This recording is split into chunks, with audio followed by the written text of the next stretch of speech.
இப்போ நம்ம பார்க்க போகிறது பயிற்சி 6.1 6th சம். கொஷின் பாருங்கள்.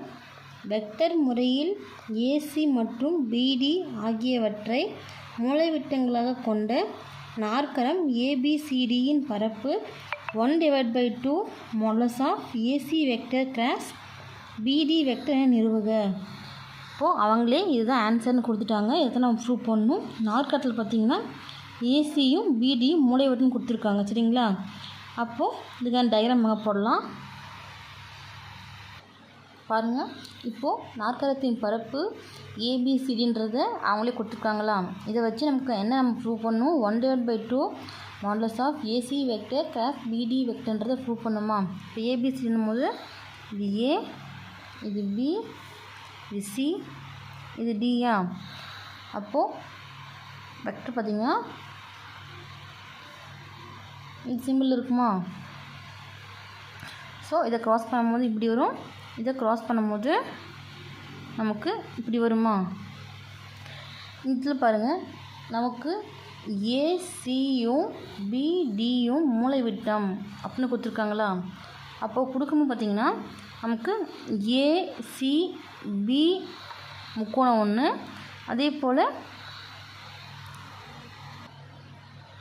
ஏசிடி ஒரு முக்கோணம். சரிங்களா? இது ரெண்டு முக்கோணத்தை வச்சு கண்டுபிடிக்கலாமா. பாருங்கள், நாற்கரத்தின் வெக்டர் பரப்பு ஏபிசிடி ஈக்குவல் பார்த்திங்கன்னா முக்கோணம் ஏபிசியோட வெக்டர் பரப்பையும் அதே போல் முக்கோணம் ஏசிடியோட வெக்டர் பரப்பையும் கூட்டினா நமக்கு இதுக்கு ஆன்சர் கிடச்சிருமா. அதான் அங்கே எடுத்து எழுதியிருக்கோம். அப்போது 1/2. இப்போ ஏபிசின்னும் போது நம்ம இந்த முக்கோணத்தை மட்டும் எடுத்துக்கோமா. எடுக்கும்போது நமக்கு ஏபி கிராஸ் இந்த ஏபிசி இதை பிரித்து எதுன்னு பார்த்திங்கன்னா நமக்கு ஏபி வெக்டர் கிராஸ் ஏசி வெக்டர்னு வருமா.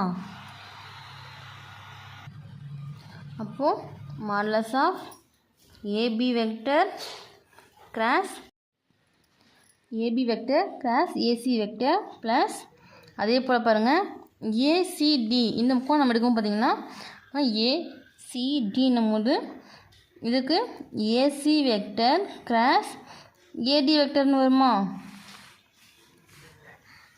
இப்போ 1/2 modulus of AC vector cross AD vector. சரிங்களா? கொடுத்துருக்குது எடுத்து எழுதியாச்சா. இதை வந்து பாருங்கள், இப்போ ஏபி கிராஸ் ஏசின்னு இருக்கா. இப்போது 1/2 மாடுலஸ் ஆஃப் மாற்றி எழுத போகிறோம்.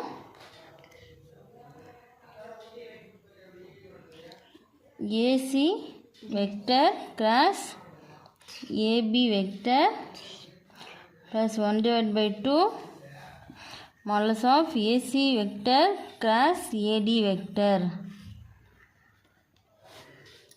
சரிங்களா? அப்போது இருந்து எடுத்து எழுதாமல் பார்த்திங்கன்னா இங்கேயும் ஏசி வெக்டர் இருக்குது, இங்கேயும் ஏசி வெக்டர் இருக்கா. அதை காமன் வெளியே எடுத்துடலாமா. வெளியே எடுத்துட்டாங்கன்னா 1/2 இன்ட்டு ஏசி வெக்டர் உள்ளே பார்த்திங்கன்னா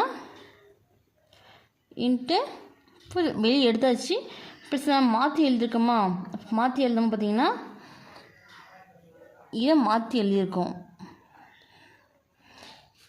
AB vector cross AC vector வந்து மாற்றி ஏசி வெக்டர் கிராஸ் ஏபி வெக்டர்னு எழுதியிருக்கோம். இதை வந்து காமன் 1/2 ரெண்டு இருக்கா, ஏசி வெக்டர் ரெண்டு இருக்கா, ரெண்டுத்தையும் மட்டும் வெளியே எடுத்துட்டோம். இப்போ உள்ள என்னவாக இருக்கும், மைனஸ் இங்கே இருக்க மைனஸ் ஏபி வெக்டர் ப்ளஸ் இங்கே இருக்குது ஏடி வெக்டர். சரிங்களா? ஈக்குவல் 1/2 ஏசி வெக்டர் இன்ட்டு இப்போது இது மைனஸில் இருக்கா. ஏபி வெக்டர்ன்றது இது பிஏ வெக்டர்னு எழுதும் போது நமக்கு ப்ளஸில் வருமா. மைனஸ் ஆகுது ப்ளஸ் ஆகும், ப்ளஸ் ஆகுது மைனஸ் ஆகும். மற்றதுனா பிஏ வெக்டர் ப்ளஸ் ஏடி வெக்டர்னு வருமா. ஈக்குவல் 1/2 இப்போது BA vector plus AD vector. இது சேர்ந்தாங்க நமக்கு பிடி வெக்டர்னு வருமா? அப்போது modulus of AC vector cross சேர்க்கும் போது பிடி வெக்டர்.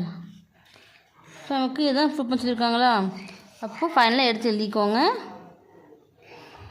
நாற்கரத்தின் வெக்டர் பரப்பு. சரிங்களா?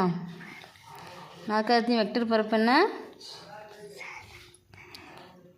பரப்பு ABCD equal 1/2 modulus of AC vector cross BD vector. சரிங்களா? பிளாக்கில் கொடுத்துக்கோங்க.